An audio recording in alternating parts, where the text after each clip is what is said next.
while you're getting ready, yield is the rent off the property per annum over the value of the property, and that will create a percentage, and that is your yield. So yield is I've got a fire truck behind me just because I'm in the car park of Westfields. I would never be driving while I'm talking, but in the car park of Westfields, there's a fire engine. So yield. Michael, give us examples of some really good yielding stuff and some really bad yielding stuff. Yeah, so typically in commercial property, we tend to have stronger yields. So typically a yield in a commercial property would be, you'd be expecting about 6 to 7% for, say, a strata shop. So great indication. We've got a laundromat for sale at the moment in Collaroy, and that has that's got a purchase price of around $430,000 with a net return of $28,000 a year. The tenant pays the outgoing. So the gross income, the total rent paid is $32,000 a year. So if we work that out on a yield, I think that's just like on a net rent, that's about 6.5%, which is quite typical for commercial property. So, so six. No, so I'll scratch my head. So 6.2%. Now, if you're borrowing your money at 3%,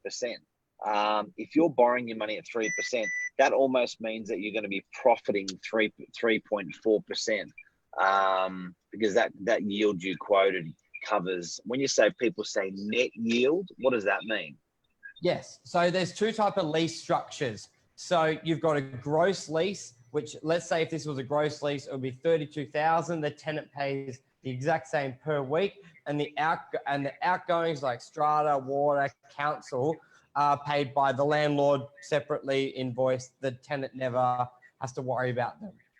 But then if you have a net lease, there is the rental component, and then the tenant will pay the outgoings as well on top. So per week on that, let's say per year it's $28,000, but then every quarter when council comes, it will go to the tenant, not the owner, and they pay that bill. So there's two different structures. So the net, basically, at the end of the day, if you're a landlord, all you worry about is the net figure. It doesn't matter if you're getting $100,000 a year rent, if your outgoings are $90,000.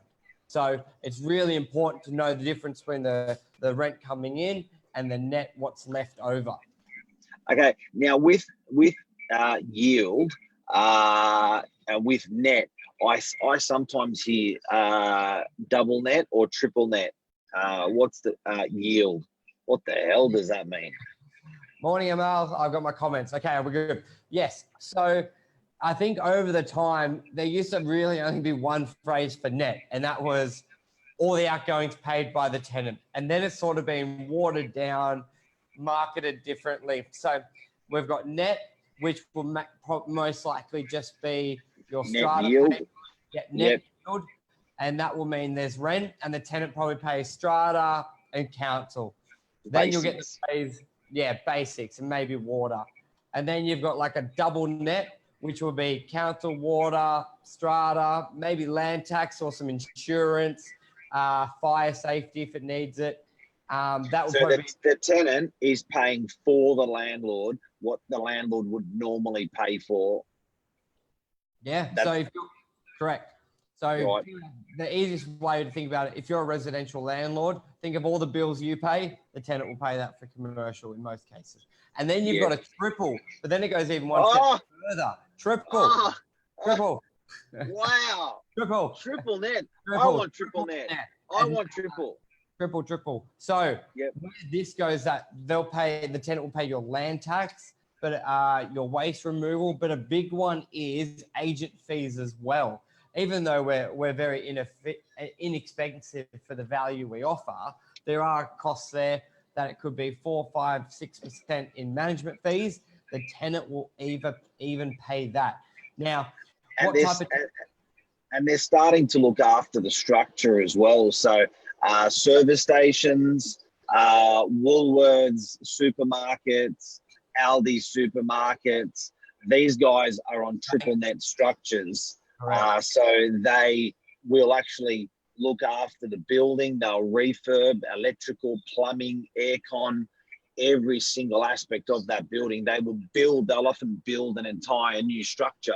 So yeah, we live down in on the corner of Warringah Road and Pitwood Road, Nissan. They built a new building on the land. They don't even own the land. So why do tenants do it this way? I reckon it's almost like having the benefits of maybe a tax deduction or expenses on top of rent without having to own the land. I think that's because we generally see it's the big companies that favor this structure as well.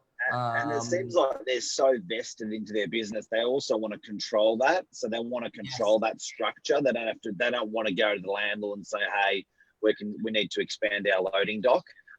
They actually, obviously, they're still going to need some sort of permission. But when it's a triple net lease, the landlord's like, hey, eat your heart out. I'm pretty much just renting you the land, you do what you want. But the triple net leases are very long, aren't they, Michael? They're normally 20 plus 20. They're big, sturdy businesses, big, sturdy properties.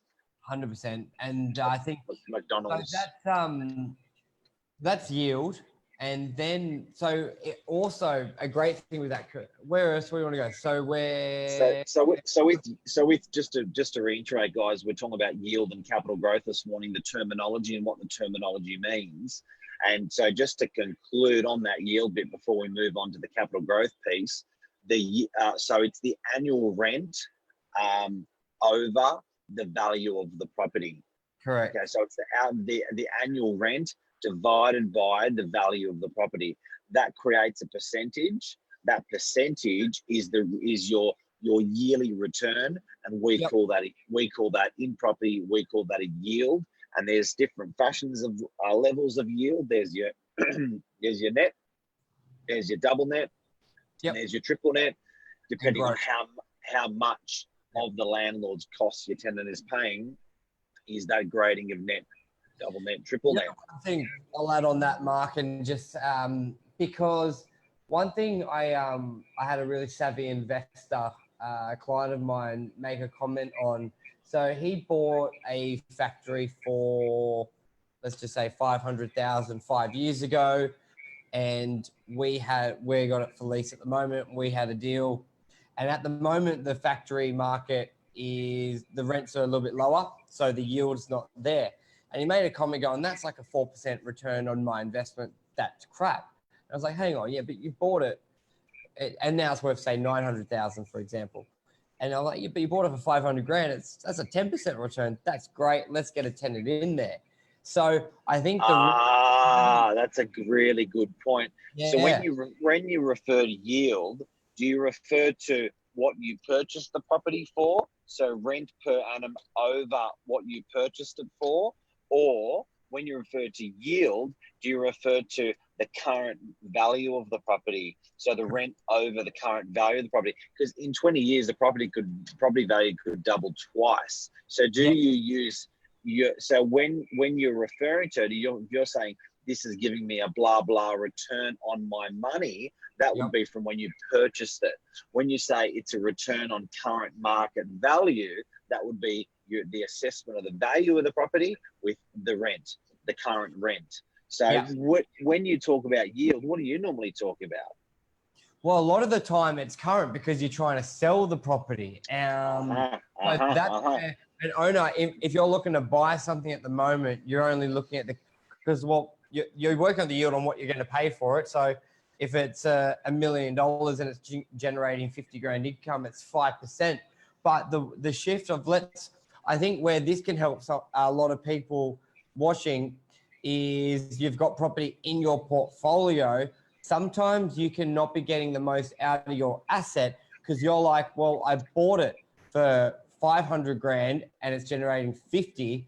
But let's say I think there needs to be the real savvy investors are getting what it would be today. So they would relook at what that property is worth. And if it's now worth $1 million, they will relook at the rental price and it will be irrelevant what they paid for it. So they still are chasing those returns now. And if they're not, and that asset class may not be giving those returns, like because let's say the vacancy is high, then they may look to sell that asset and buy something that is yielding better. Because even though they got it for $500,000, if it's worth $1 million, they could go buy something else for $1 million and get 7% on it, rather than leaving it in that asset and only getting 4%. So I think the real savvy investors, they're honest with themselves and they don't justify an investment by saying, well, I bought it for 500, now I'm getting 10%. But it's not how they look at it. They're going, it's worth $1 million now. I still want my 6% on that money. Otherwise, I'll go buy something else. So I think anyone who's got a property at the moment or a commercial property, don't look at what you bought it for. Look at what it's worth today and look at the rent you're getting and see if it's still a good investment today, because it may not be. It may not be a good investment today that it was 5 years ago, and you may need a restructure. So, are you okay if we leave capital growth to tomorrow's morning minutes, because there's a bit more to chat about on this yield? Yeah, it's true. We would have been. I think so. It's a pretty big topic. It's rather than squeezing capital growth deserves more. So with yield, something also. A great conversation I had with a client yesterday is they came into the office to get some advice on super. Yep. They wanted to buy a property on super and in super. And their question to me was, do you reckon we should super? Their question to me was, do you think we should buy a residential property? So case study, they had 500K cash in their super, 50 years of age, mature age, 65, 70, I think, depending on how it's going to change over the years. And they said, what do you reckon? What should I do? And it was interesting because we are talking about yield here in this conversation. I said, look, guys, you've really got to be careful, because you can actually gear your super, so you can actually borrow money on your super. So I said, two philosophies. I said, if you buy a high yielding commercial property, it may be a good idea, because I said, it's all well and good to set up this purchase, but I urge you to think about your second purchase. Not now, but the way you actually purchase this property is really important for how it's going to propel you into your next super property, because they had a lot of money in super. Yeah.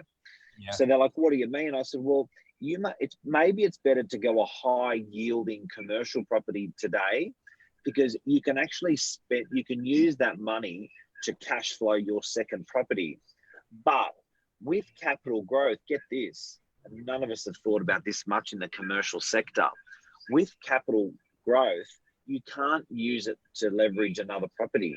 Yeah. So if you want to use your money on your second property or on your third property to propel you faster, it's better to chase yield than to chase capital growth. You with me?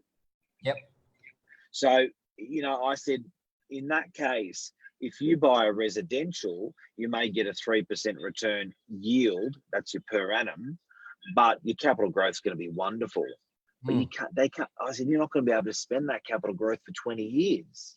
But I said, if you get a high yielding property, instead of a 3%, 4% residential, you get a 7 or 8% commercial, you can spend that money on investing straight away.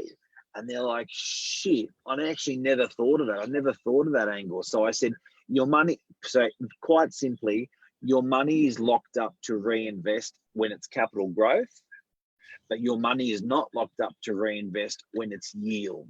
So once this property is paid off, that they're going to buy, that's commercial, they've got a beautiful high yielding property cash flow per year, and that they can attribute that cash flow. They can't go and spend it, but they can attribute that cash flow to purchase the next property, which is going to pay down the next property 2 or 3 times faster.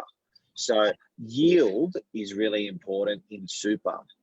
And I always have the view on super when advising, it's a time to be selfish for those that, you're 65, you've worked hard, you've bought, you invested. Be selfish. You need money now to reinvest, to live. The reality is you're not necessarily playing the long game.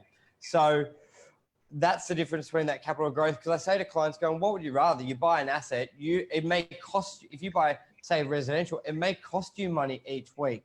And the reality is, in 5 or 10 years, you don't know where you'll be even if you're alive. So you want to enjoy it now. Let's face it, that's sort of where it is. So I was like, would you rather put it in an asset which is going to bring you more money each week, which then you can go on a cruise, you can do that, or reinvest into property? You've got to, I think super's the time to be selfish with that investment.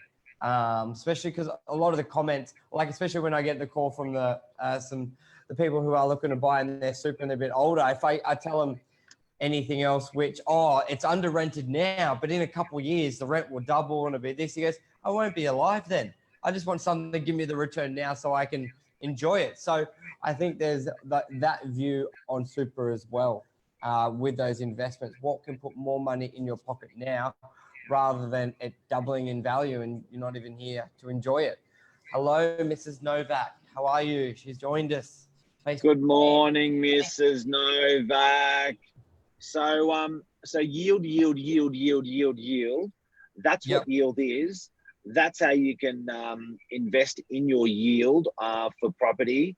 So yield is rent, but it's technically rent over the value of the property, and you can have a yield which is the worth of the property yield, what it's worth, your rent over what its property is worth, and you can have a yield which is rent over what you purchased the property for. But very, very interesting. Have we got any questions, comments, or statements, or anything, Burge, that you want to make? No, I think that's a big one though. Using that, looking at your yield v today's value v what you bought it for. I think a lot of people can lie to themselves thinking it's still a good investment by looking at what they bought it for. Because let's face it, a lot of properties, if you bought it 5, 10, 15 years ago, you probably are doing well, but are you doing as well as it could be? So I think that's a really, really good one. And it's very easy to get an agent in, very easy to get a real estate agent to tell you that value, and make sure your rent's up to date as well. But I will say, also, a lot of people will choose a lot of people I find, especially in the market, will choose an asset that may be yielding 4 or 5% if it's got a long-standing tenant, a long lease, and maybe a big brand like a Officeworks, a bank. Those types of sacrifice. Yes. Yeah. All right. So a couple of comments I got here. I got Inner West Property. Morning, gents. How are you, legend? Edgar Reese. G'day, buddy. I've got it's Chad Cohen, becoming a pro real estate agent with you guys daily, and I'm no agent. Thanks. Glad we can help. Where are you getting those comments from? Are they on your personal? Anita, I'm on Insta. Oh, I can't see that. Hannah, the real Paul Anthony. Check with the real Paul Anthony out. I was looking him up yesterday. 11,000 followers. Wow. With only 129 posts. The real Paul Anthony, he's an influencer technically. If you're over 10,000, nice, good to see you, Paul. And Paul's a great supporter, and thank you. And that's it on my end on Instagram. Yeah, okay, Instagram. How can they come up on mine? Must just be on yours. No. Yeah, it's an iPhone 11. It's a much better phone. Oh, shit. All righty. So we're talking, that's yield. Thank you for everyone watching in. Amal, I'm glad you loved it as well. We're here to help. Yield. Oh, Amal, we were a big hit yesterday with Amal. So with DocuSign. So we did a thing on DocuSign yesterday, which Amal called me in the afternoon and messaged Lisa at 10 o'clock last night saying, fucking love it. Yeah. So glad that we could help. Actually, feel really glad that we can help. To get that sort of support and feedback really means a lot. So also, you did a podcast with Amal on Thursday. Give us a little 30-second brief, because I know it went for 40 minutes. They had to beat my one. I thought I had the longest one with Amal last time. It was like 30, but you guys smashed it. So give us a quick 30-second. What did you talk about? To sum up that, we had so much to talk about, and these guys, Amal is on. You'll see her on our Facebook account. I don't think she's on Insta at the moment, but her and her husband have a wonderful business in the northwest, which covers as far as Kellyville and all great areas around there. And we were comparing property prices, which is what real estate agents do when they get together. And I was absolutely blown away to hear of the success that northwestern part of Sydney has actually had with capital growth. Plenty of happy people living there. Massive community. It seems like it's quite a diverse part of Sydney with lots of different types of communities there. But mate, we just talked about that a lot, talked about technology a lot and where it's going, but keep an eye out on that. I think Amal was saying yesterday it's had over 8,000 views organically. So it just went crazy. I think just because Amal's a bit of a champion on social, that she's got a huge following. That I won't take much credit for it, but yeah, that was it.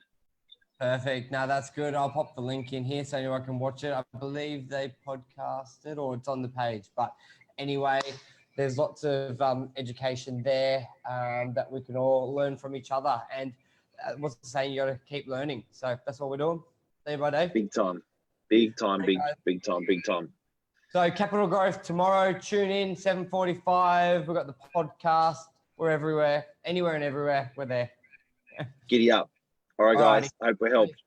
See you. Bye.